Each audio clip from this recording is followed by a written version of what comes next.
কি ঘটেছিল শুক্রবার সকালে?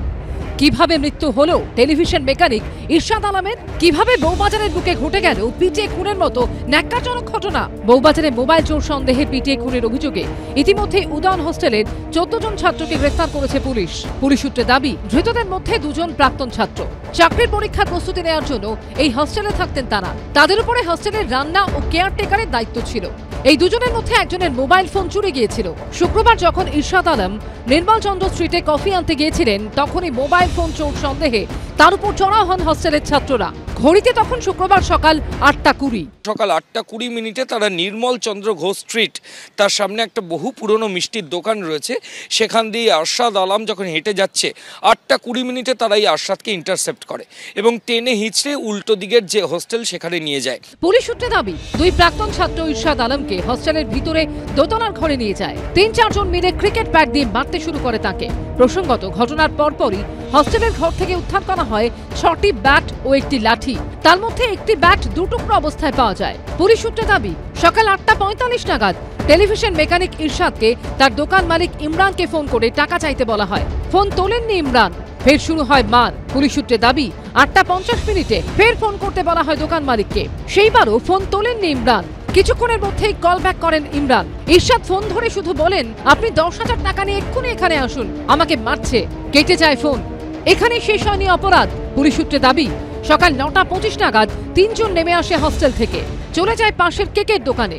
পুলিশের নজর এড়াতে ডিলিট করে দেওয়া হয় সিসি ক্যামেরার ফুটেজ।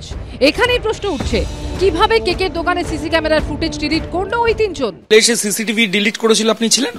আমি ছিলাম না তখন। পুলিশ এসেছিল? এই ব্যাপারে আমি কিছুই জানি না স্যার। তারপরই উদয়ন হোস্টেলে বউবাজার থানার পুলিশকে নিয়ে এসে পৌঁছন দোকান মালিক ইমরান।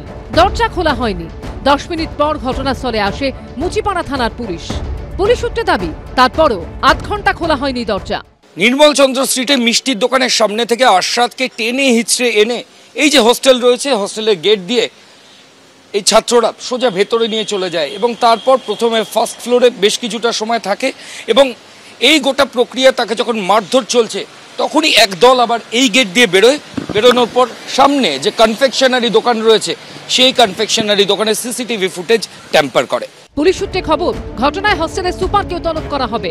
সোমবার ঘটনাস্থলে আসবে ফরেনসিক টিম, করা হবে ঘটনার পুনর্নির্মাণ। ময়ূর ঠাকুর চক্রবর্তী রিপোর্ট, এবিপি আনন্দ, কলকাতা।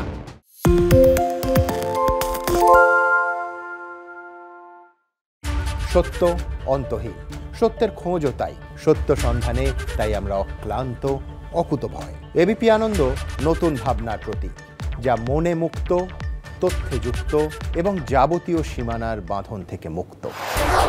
সীমা না শব্দটির মধ্যে লুকিয়ে আছে মানা শব্দটি, যেন চোখ রাঙানি এক অদৃশ্য বেড়াজাল, যা আটকে রাখে আমাদের এক ছোট্ট গণ্ডির মধ্যে।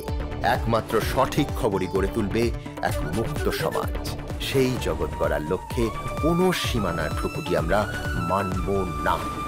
এবিপি আনন্দ এগিয়ে থাকে, এগিয়ে রাখে।